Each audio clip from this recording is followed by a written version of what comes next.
ஐயனார் துணை சரியில்ல டுடே எபிசோட்ல நம்ம சோழன் இருந்துட்டு நிலா கிட்ட போயிட்டு என்ன நிலா இப்படியெல்லாம் பேசிக்கிட்டு இருக்க அப்படின்னா என் கூட சந்தோஷமா வாழ்றதுல உனக்கு கொஞ்சம் கூட விருப்பமே இல்லையா அப்படின்னு சொல்லிட்டு கேட்கவும் உங்கள் கூட வாழணும்னு விருப்பம் இருக்கு ஆனால் இந்த மாதிரி தனியாக போய் வாழணும்னு எந்த ஒரு விருப்பமும் எனக்கு கிடையாது சோழன், என்னை மன்னிச்சிடுங்க அப்படின்ற மாதிரி நிலா சொல்லிடுறாங்க.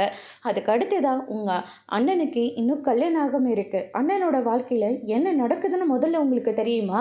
சந்தாவை நம்ம கிட்டே இருந்து அங்கேருந்து அனுப்புறதுக்காக தான் நம்ம சொல்கிற எல்லாத்துக்கும் அவங்க சரின்னு ஒரே ஒரு வார்த்தையில் முடிச்சிட்டாங்க.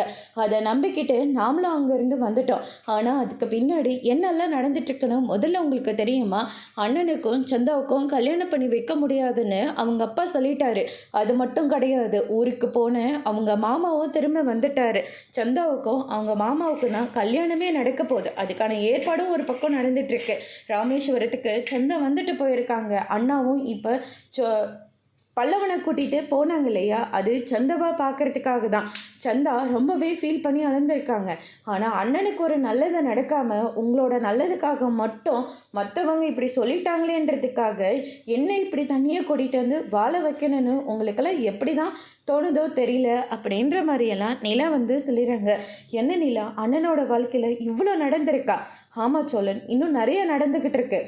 ஆனால் நீங்கள் இன்னும் உங்களோட வாழ்க்கையை மட்டும்தான் நீங்கள் பார்க்குறீங்க அப்படின்ற மாதிரி சொல்லிடுறாங்க. அதோடு இன்னைக்கான பிரம்ம முடிச்சிருக்காங்க. இனி ஐயனார் துணை சரியில்லை. அடுத்தடுத்து என்னெல்லாம் நடக்க போகுதுன்றதை வெயிட் பண்ணி பார்க்கலாம். தேங்க்யூ.